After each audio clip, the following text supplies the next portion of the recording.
What showed you that some people are wolves in sheep's clothing? My daughter's piano teacher seemed perfect until I found out what she was really teaching her. Mrs. Henderson had stellar reviews online and charged $60 per lesson. My 10-year-old Sophie loved going to her house every Tuesday afternoon. She'd come home excited, talking about learning new songs and how nice Mrs. Henderson was to her. The first red flag should have been how quickly Sophie's enthusiasm faded. Every pixie. After 3 months, she started acting completely different. She'd flinch when I hugged her and got nervous around other adults. When I asked about piano lessons, she'd just say they were fine and immediately change the subject. I thought maybe she was just getting bored with piano or hitting a difficult phase in her learning. Mrs. Henderson always sent glowing progress reports saying Sophie was doing wonderfully and making excellent improvements.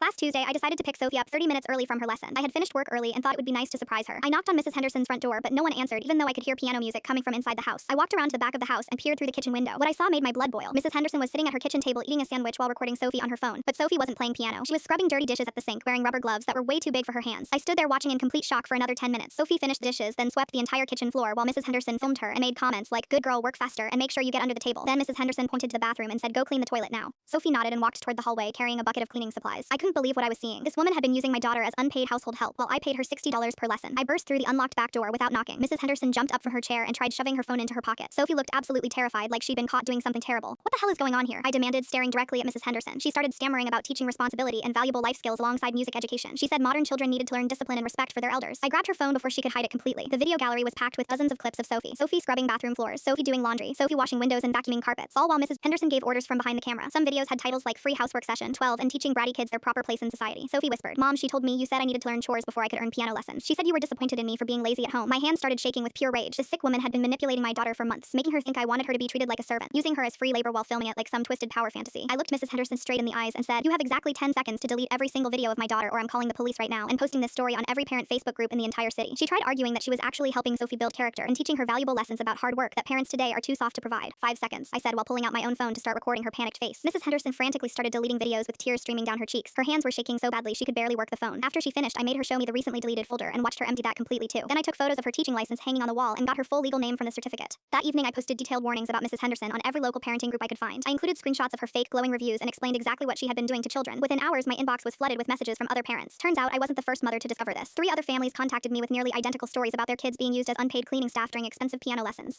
One mother said her son came home with bleach burns on his hands from cleaning Mrs. Henderson's bathtub. Another said her daughter developed anxiety attacks every Tuesday morning before lessons, but was too scared to explain why. We all filed complaints with the state licensing board together. Mrs. Henderson lost her teaching credentials permanently 2 weeks later. The local news even picked up the story after more parents came forward. Sophie's been seeing a counselor to help her understand that none of this was her fault and that adults should never manipulate children this way. She's doing much better now and actually wants to try piano lessons again with a properly vetted teacher. Mrs. Henderson moved out of town last month after her landlord evicted her for running an unlicensed business from her rental property.